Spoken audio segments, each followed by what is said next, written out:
అంటే 2 రకాలు చూస్తాను దీన్ని. ఒకటి సరే నోరు పారేసుకోవడం, బూతులు తిట్టడం, టీలు తిట్టడం వాళ్ళు అది కరెక్ట్ కాదు. దాన్ని ఆన్సర్ పెట్టాల్సిందే. పోలీసులు తప్పులు చేశారు కదా, భూ కుంభకోణాలు చేశారు కదా, హత్యలు చేశారు కదా, సారాయిని అమ్మినారు కదా, ఇసుకని అమ్మినారు కదా, వాడి జోలికి పోకుండా ఏదో ఆ పోసాన్ని నోటు వాగుడు అలాంటి వాడు పాపం ఇట్లా నోటు వాగుడు వాళ్ళ పైన కేసులు తప్పితే అసలు ఈ రాష్ట్రాన్ని ధ్వంసం చేసే వాళ్ళ జోలికి ఊరి తిరిగి పోలేదు. పెద్ద రాజధాని చెప్పాడు నాది బీక్కోండి అన్నాడు.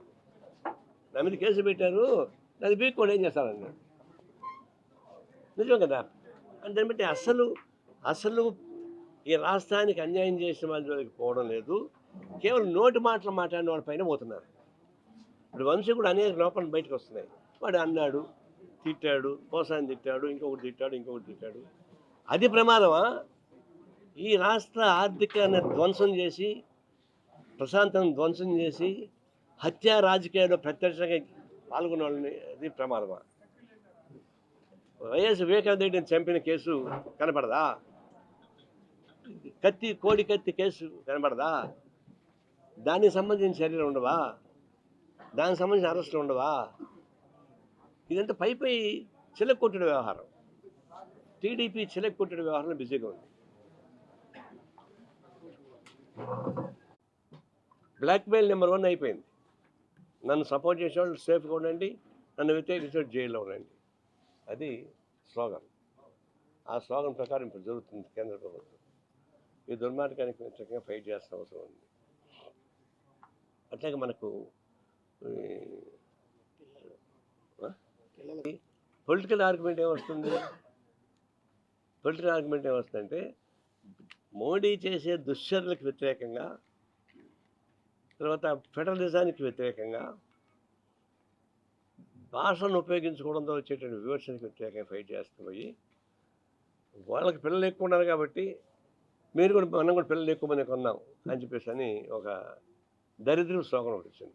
అది ఫస్ట్ ఎవరు చెప్పారు? భగవంతుడు చెప్పాడు, భార్య చీఫ్ చెప్పాడు ఎక్కువ మంది పిల్లల్ని కనమని. దాన్ని చంద్రబాబు నాయుడు ప్రధాని వేసుకున్నాడు. ఆయన మాత్రం ఒకనే కనుక్కున్నాడు. స్టాలిన్ అదే భాష మాట్లాడడం మొదలు పెడుతున్నాడు. ఇది ఎక్కడ తెచ్చారు? ఇది అంటే ఆడవాళ్ళు ఏమన్నా యంత్రాలా, మిషన్స్ వాళ్ళు ఏమన్నా, వాళ్ళు టెక్స్టైల్స్ మిల్సా ఉత్పత్తి చేయడానికి?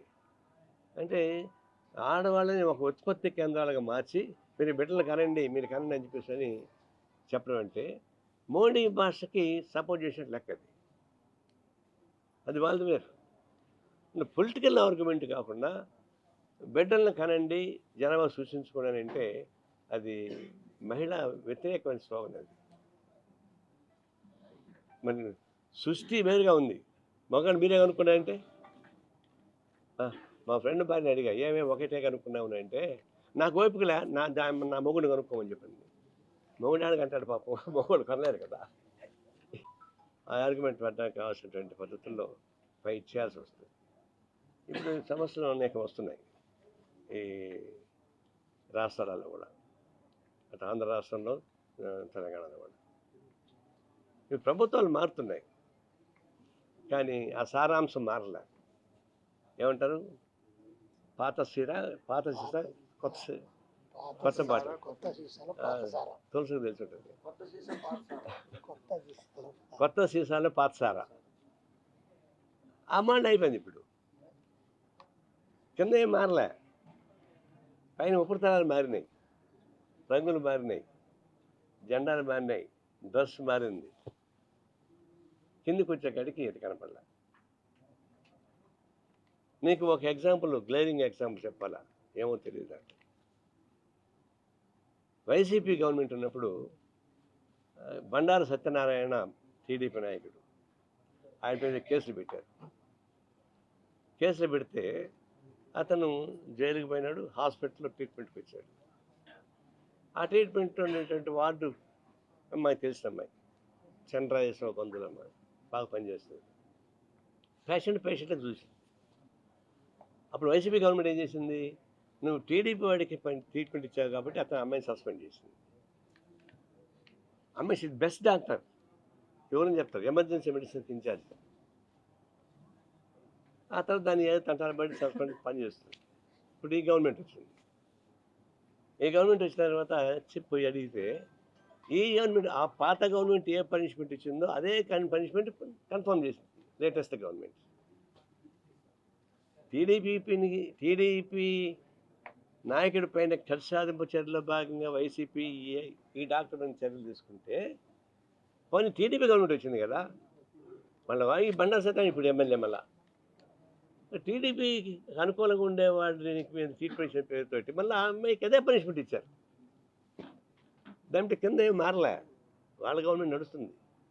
ఇంకా నీకు అనేక ఎగ్జాంపుల్ చెప్పగలను, పేపర్ ఫైల్స్ మొదటి అన్నీ కూడా. నేను ఎగ్జాంపుల్ చెప్తే అమ్మాయి గవర్నమెంట్ ఎంప్లాయీ, మీరు రాస్తే ప్రాబ్లం వస్తుంది. ప్రాబ్లం వచ్చినా పర్వాలేదు, ఆ అమ్మాయికి ఉద్యోగమైన కంపెనీ మునిపోవు, అది బతకగలదు. కానీ సిస్టమ్ అప్పటికిప్పటికి ఏమైంది, నీకు ఒకటే ఎగ్జాంపుల్, అన్ని ఎగ్జాంపుల్ అక్కర్లా, ఈ ఎగ్జాంపుల్ చాలు. మిగతా చెప్పాలంటే ఇంక బోల్డ్ అంత ఉన్నాయి. అందులో ప్రభుత్వం మాండేట్ కాదు, దీని మీద చేయాల్సింది. అట్లాగే భూ కుంభకోణాలు, భూ ఆక్రమణలు పెద్ద జరిగిపోతున్నాయి. తిరుపతి మామూలు ఫైట్ చేస్తారు కదా, చెరువులు కుంటలు కావాలని చెప్పేసి అని హైడ్రా నాయకత్వాన FTL మొత్తం కొట్టేస్తున్నారు, చెరువులు కాపాడుతున్నారు. ఇక్కడ మనకు పల్లె టాకీస్ కాడ చెరువు మాయమైపోయింది, రాజీవ్ నగర్ చెరువు మాయమైపోయింది. చుట్టుపక్కల చెరువులు మాయమైపోతుంటే మనకి వాటర్ కలిసింది కాదు. ఎక్కడ కానీ ప్రపంచంలోని ఏ దేశాలు తిరిగినా కూడా వాటర్ బాడీ సపరేట్గా కాపాడుతారు. దాన్ని మన చుట్టూ ఫెన్సింగ్ చేస్తారు, వాకింగ్ ట్రాక్ పెడతారు. ఇక్కడేమో తిరుపతి మొత్తం క్లోజ్ చేస్తున్నారు. అందులో ఎందుకు బహిరంగ జరుగుతున్నప్పుడు ఎందుకు చేస్తున్నారు? అట్లాంటివి భూ కుంభకోణాలు ఇంకా జరుగుతున్నాయి. అవినీతికి కొనసాగుతూనే ఉంది, ఈ సమస్య వస్తూ ఉంది. ఇప్పుడు మద్యం, అప్పుడేమో అకౌంట్ లేకుండా క్యాష్తోనే డబ్బులు తీసుకొని పోయారు, నో GST, నో ఆన్లైన్. ఇప్పుడు అన్నీ పకడ్బందీకి పెట్టారు, కానీ దీనిలో కూడా సమస్య ఉన్నాయి. నీకు ఎగ్జాంపుల్ ఆఫీస్ పక్కనే, నేను రేపు చెప్తాను అనుకున్నాను కానీ ఇప్పుడే చెప్పేస్తాను. కూడలి స్కూళ్ళు, హాస్పిటల్, కాలనీ మంచి మధ్యలో ఎందుకు షాప్ పెట్టాలా? ఆ షాప్ పెట్టడానికి మా వాళ్ళు ప్రయత్నిస్తే మన బ్లాక్మెయిల్ చేస్తున్నారు. సరే, కలెక్టర్ చాలా మంచివాడు, నాకు తెలిసినంత కలెక్టర్ చాలా మంచివాడు, నాకు అంతమంది తెలుసు కాబట్టి. అతని పోయి ఏం గైడ్ చేసినారు వీళ్ళు, ఆ పక్కన ఇంకొక షాప్ ఉంది సార్, ఆ షాప్ వాళ్ళు డబ్బులు ఇచ్చి వీళ్ళతో ఉద్యమం చేయిస్తున్నాడు షాపు మించమని చెప్పారు. ఆయన పాప అమ్మాయికి నమ్మేశాడు దాన్ని. అంటే కమ్యూనిస్ట్ పార్టీ ఒకళ్ళు డబ్బులు ఇస్తే ఇంకోటి ఫైట్ చేస్తామా? అది జరుగుతుందా? మన దగ్గర నా విషయం మీద ఫైట్ చేస్తాం తప్ప. ఎదురుగా హాస్పిటల్ వస్తుంది, బ్యాంక్ ఉంది, రోజుకు 100-200 మంది మహిళలు, 1000 మంది మహిళలు అడిగి బ్యాంక్ ఆపరేషన్కి వస్తారు. డ్వాక్రా మహిళలు ఎదురుగా పెద్ద హాస్పిటల్ ఓపెన్ చేయబోతున్నారు.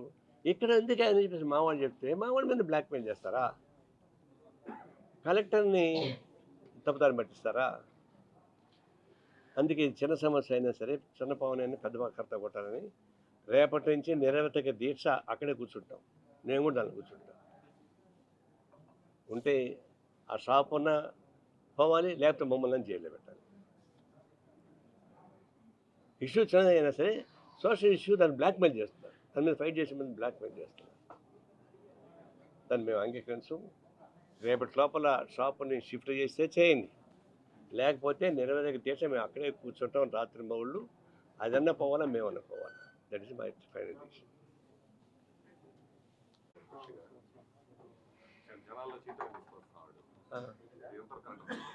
అంటే జింబో నగర ప్రవేశం లాగా చెప్పిన. జింబో నగర ప్రవేశం తెలుసా? ఆ సినిమా చూసారా? అరే జింబో నగర ప్రవేశం, కృష్ణ దాని హీరో. ఆయన అడవిలో చిన్నప్పటి నుంచి అడవిలో పెరిగాడు ఏనుగులతో పాటు. తర్వాత ఒక అమ్మాయితో ప్రేమలో పడి ఊర్లోకి వచ్చాడు. కాబట్టి జింబో నగర ప్రవేశం పేరు. కాబట్టి జగన్ కూడా జింబా నగర ప్రవేశం చేస్తున్నాడు, సంతోషం, చేయనియండి. ఆయన ఏం చేసినా వెనక తన్నుకుంటూ వస్తుంటాయి ఆయన ఏమేం చేశాడు పనులు. అందులో slogan is different. Political fight చేయండి, నాకేం అభ్యంతరం ఇప్పుడు కూడా పొలిటికల్ ఫైట్ చేయండి. మీరు అధికారంలో ఉన్నప్పుడు పొలిటికల్ ఫైట్ చేయలే, నాన్ పొలిటికల్గా పరిపాలన సాగించారు. ఈ రాష్ట్రాన్ని వెనక్కి పంపించిన మాట వాస్తవం. దాన్ని ముందుకు తీసుకెళ్ళి వాళ్ళు ఏర్పాటు చేసుకున్నాక అభ్యంతరం. అంతేగాని ప్రజల సమస్యలపైన, నిజమైన సమస్యలపైన పోరాటం సాగిస్తే మంచిది. అది ఎక్కడ సాగించాలా? ఆయన ఎలక్ట్ అయ్యాడు, ఎలక్ట్ అయితే పోయి అసెంబ్లీలో ఫైట్ చేయాలి. సూది ఢిల్లీలో పోగొట్టుకొని తిరుగుతుంది, ఎతికితాడు తిరుగుతుంది. నువ్వు ఏడ పోగొట్టుకుంటే అక్కడ ఎత్తుక్కోవాలి. పోయి అసెంబ్లీలో వెళ్ళావు, ప్రతిపక్ష హోదా ఉంటేనే ఇస్తారంటే చిన్నపిల్లలు చాక్లెట్లు కొట్లాడతారు చూడు, నాకు ఆ చాక్లెట్టే కావాలి, నాకు ఈ బిస్కెట్టే కావాలి. అది చిన్నపిల్లల మనస్తత్వం ఎందుకు? అసెంబ్లీకి పోయి ఫైట్ చేయి. అసెంబ్లీలో ఫైట్ చేయకుండా బైకాట్ చేస్తున్నాడు. అది ఇప్పుడు ఏం చేశాడు? అంతకుముందు చంద్రబాబు అదే తప్పు చేశాడు, అంతకుముందు జగన్మోహన్ అదే తప్పు చేశాడు, ఇప్పుడు తెలంగాణ కేసీఆర్ అదే తప్పు చేస్తున్నాడు. నువ్వు ఎన్నికైన తర్వాత, ప్రజలు నీకు ఓటేసిన తర్వాత చట్టసభలకు పోవాల్సిందే, అది వినిపించాల్సిందే. లేకుంటే ప్రజలు మోసం చేసి అవుతుంది కదా. కాబట్టి నీ వాగుడేదో ఊరి నుంచి వచ్చేది కాదు. అసెంబ్లీకి పోయి ఫైట్ చేయి, లేకపోతే రిజైన్ చేసి బయటికి వెళ్ళి. ఏ పార్టీ ఎవడైనా సరే ఒకసారి ఎన్నికైన తర్వాత చట్టసభలకు పోకుండా బైకాట్ చేస్తే రిజైన్ చేసి బయటకు రావాలి. అంతేగాని ఆడ జీతాలు తీసుకొని జోబు చేసుకొని నేను అడిగి పోనేసి అంటే ఇది వైరాగ్యం. అసెంబ్లీ మీద అడిగినా, చెరువు మీద అడిగినా ఒకటే. తెలుసా చెరువు మీద అడిగితే ఏమవుతుందో? కాబట్టి చెరువు మీద అడిగేవాడే అసెంబ్లీని నేను అడుగుతాడు, అందుకన్నా మూర్ఖం కూడా ఉంది.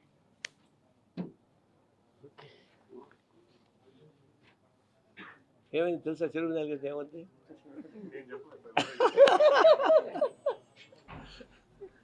Okay, thank you.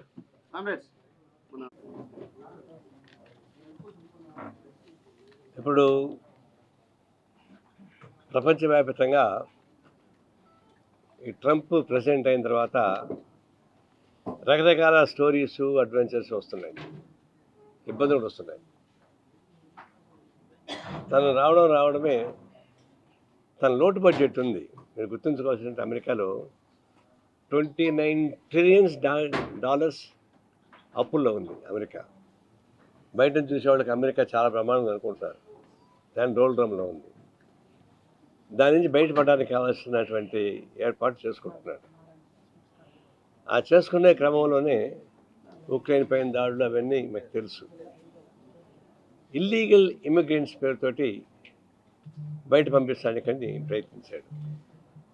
ఆయన ప్రకటించిన వెంటనే మన ఇండియన్ ఫారిన్ మినిస్టరు మేము దాని స్వాగతం పలుకుతున్నాం అని చెప్పాడు. అంటే పాజిటివ్గానే మాట్లాడాం. మోడీ వచ్చాడు, ట్రంప్ మోడీతో మాట్లాడుకున్నారు. తర్వాత ట్రంప్ ఇలాన్ వేస్తే మస్కత్ ఎలాన్ మస్కత్ అతను పారిశ్రామికవేత్త.